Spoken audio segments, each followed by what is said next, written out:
Welcome to Red's Rotors. When tuning any motor, there's only so much spark plug sniffing and color reading you can do to get a safe, consistent result. So today, we are installing a tuning package by Haltech. This is a standalone system that runs off the Haltech CAN hub, which powers and connects both the Wideband controller and iC-7 dash. This system could be fully integrated into your hot rod or classic car, monitoring everything from your indicators to your handbrake. But Red here is only connecting the key components for tuning his rebuilt carburetors. The new oil, water, and fuel sensors are all 1/8 inch NPT standard, and in this instance, some adapters will be required to convert the factory BSP thread. AeroFlow have a seemingly infinite catalog of adapters and line fittings, and we are using this cube that can house multiple sensors, keeping the factory oil switch active along with the new Haltech oil sensor. The same sensor type is used for monitoring fuel and wastegate pressure. To integrate the sensor into Red's 8mm fuel line, AeroFlow has an inline fuel adapter with a 1/8 inch NPT fitting.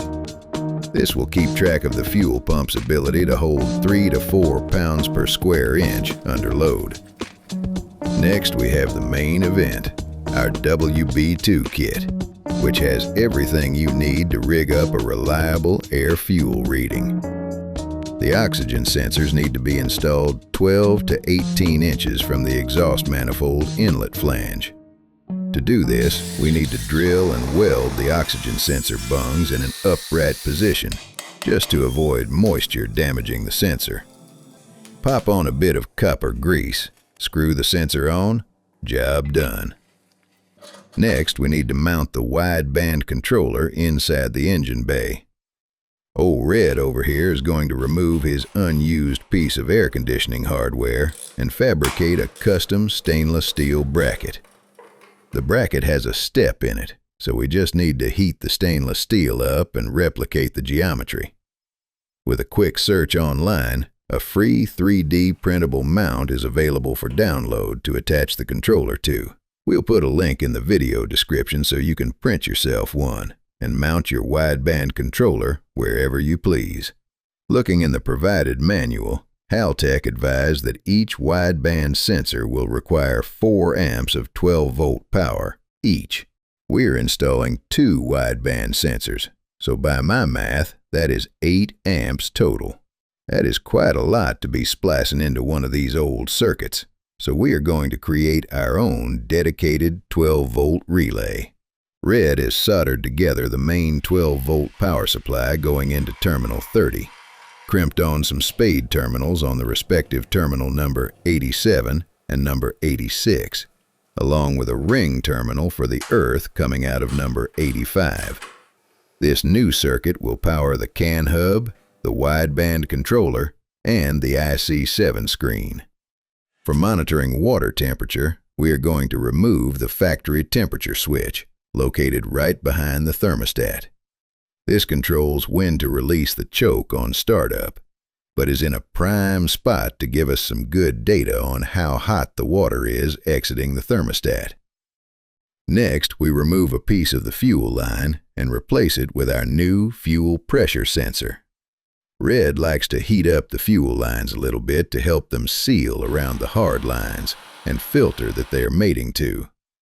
Because Red is not an auto electrician, he has lazily purchased the semi-terminated harness for this standalone Wideband setup. This harness has everything you need for a carbureted vehicle. Well, almost everything. Because we have retrofitted a throttle position sensor onto our carburetor, we need to add some extra wiring for this. Starting with reassigning the park lights on terminal 17. To do this, we need to remove the wire from terminal 17 from out of the in-cabin branch of the loom, which does feel a little bit wrong given how tidy this loom looks and feels. But don't worry, we'll have it looking good as new once we splash the yellow 5-volt sensor supply wire coming out of pin 5, along with the sensor ground out of pin 30.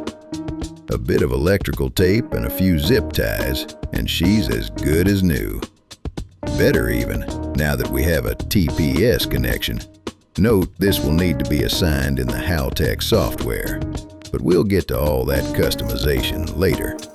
A good chassis earth is needed for the black ground wire out of pin 4, but please note that the red wire labeled switched 12 volts on pin 3 is not designed to power both the iC-7 and the Duel wideband controller together. And if you install both the red wire and the CAN hub power supply, you will most likely backfeed the new relay circuit and your vehicle will not turn off when told to.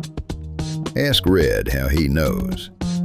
To get the loom from inside the cabin out into the engine bay, we have cut a small hole in the left side grommet, usually reserved for the emissions wiring. Once pulled through, we plug in all the associated senses, mount the iC-7 monitor, and take this thing for a hoon. Words can't describe how good it is to see some hard data. Next stop, we will get to tuning our rebuilt Nicky carburetor.